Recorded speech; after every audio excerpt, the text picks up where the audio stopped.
Hi friends, welcome to Sitara. Today we are going to learn some important vocabulary words from the editorial section of the Hindu newspaper. This will help you in the preparation of your competitive exam. So let's start.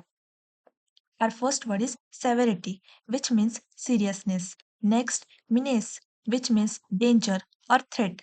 Next, transcend, which means to go beyond limits. Next, jurisdiction, which means legal authority over an area. Next, impersonate, which means to pretend to be someone else. Next, exceed, which means to go beyond. Next, facilitate, which means to make something easier. Next, mule, a person who transports illegal goods. Next, malleable, which means easy to shape or influence. Next, intervention, which means action taken to improve a situation. Next, intermediary, which means a middleman. Next, invoke, which means to call upon. Next, transnational, which means across countries.